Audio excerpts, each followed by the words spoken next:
Hello guys, welcome to my YouTube channel knowledge is power. तो आज का हमारा टॉपिक है द इंडियन नेशनल आर्मी। तो यहाँ से भी एग्ज़ाम में क्वेश्चन आते हैं, चाहे स्टेट लेवल का एग्ज़ाम हो या कोई भी कॉम्पिटिटिव एग्ज़ाम हो। यहाँ से भी डायरेक्ट एमसीक्यू टाइप क्वेश्चन बनते हैं। अब क्या बनते हैं, अब ये क्या था द इंडियन नेशनल आर्मी, ये कंसेप्ट कहाँ से आया था इंडियन नेशनल आर्मी।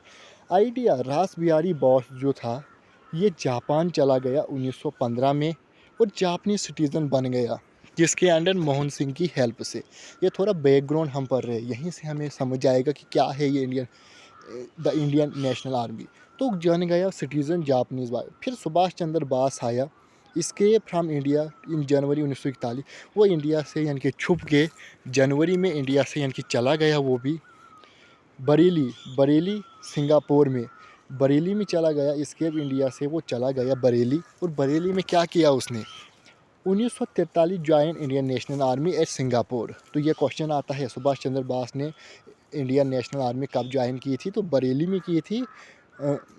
और लीडरशिप किसके अंडर, रास बिहारी बोस के अंदर, रास बिहारी बोस के अंडर, इसके अंडर सुभाष चंद्र बोस ने भी यानी कि इंडियन नेशनल आर्मी ज्वाइन कर दी। अब ये क्या था, यहाँ से क्वेश्चन आता है। अब two type of INC headquarter, एक रंगून में था, दूसरा सिंगापुर में था। ये क्वेश्चन आती है इंडियन नेशनल आर्मी का हेडक्वार्टर कहाँ था, रंगून इन सिंगापुर में था। 3 फाइटिंग ब्रिगेड इसने बनाया, गांधी, आज़ाद, नेहरू। और एक एग्जीक्यूटिव वुमेन फोर्स बनाई, रानी झांसी ब्रिगेड। तो यहाँ से भी डायरेक्ट एग्जाम में क्वेश्चन आते हैं। उसके बाद होता है the Indian National Army launch it cracked on Indian and penetrative in the Indian territory Andaman and Nicobar. क्या होता है, इंडियन नेशनल आर्मी मेन इसलिए तैयार करनी थी कि इंडिया में हमला करना, इंडिया को समझ के नहीं, ब्रिटिश का रूल समझ कर। तो वो गया था वहाँ पर, इंडियन नेशनल एक आर्मी बनाई, उसने आर्मी बनाई कि हम इंडिया पर अटैक करेंगे, इंडिया को इंडिपेंडेंस करेंगे, इंडिया को हम आज़ाद करेंगे। तो क्या होता है, वो सबसे पहले अंडमान और निकोबार में अटैक करता है, लेटर सराउंडेड।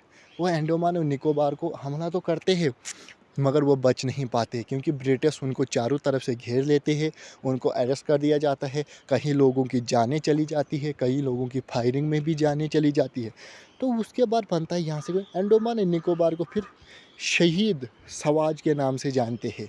तो अगर एंशेंट मॉडर्न हिस्ट्री में पूछा जाए अंडमान एंड निकोबार को किस नाम से जाना जाता है, तो शहीद सवाज के नाम से। उसके बाद नवंबर 12 1945 में इंडियन नेशनल आर्मी डे बनाया जाता है। ये भी क्वेश्चन आता है कब बनाया जाता है। उसके बाद Muslim League also joined it for country wide protest. तो मुस्लिम लीग ने भी पहली बार यानी कि कंट्री वाइड प्रोटेस्ट किया। ये गलत हुआ तो प्रोटेस्ट किया, क्यों किया, क्योंकि ये अरेस्ट हुए थे लोग। तो पहली बार कंट्री वाइड प्रोटेस्ट किया, मुस्लिमों ने भी सपोर्ट किया। तो यही था Indian national conference, Indian National army. तो इंडियन नेशनल आर्मी में हमने पढ़ा कैसे वो रास बिहारी बोस जापानीज सिटीजन बन गया मोहन सिंह की हेल्प से। उसके बाद यहाँ से इसके हेडक्वार्टर पूछे जाए थे, इसके 3 ब्रिगेड क्या थे, यहाँ से बनता है। इंडियन नेशनल आर्मी डे कब बनाया जाता है, तो और अंडमान एंड निकोबार का दूसरा नाम क्या है। देखो कितने एमसीक्यू बन रही है इंडियन नेशनल आर्मी। हम हर एक टॉपिक के बेसिक लेवल से पढ़ रहे और हाई लेवल तक, जहाँ जहाँ से क्वेश्चन पूछने की संभावना है कि पूछ सकते हैं। तो आई होप आपको ये मेरी वीडियो पसंद आई होगी। चैनल को शेयर एंड सब्सक्राइब ज़रूर कीजिए।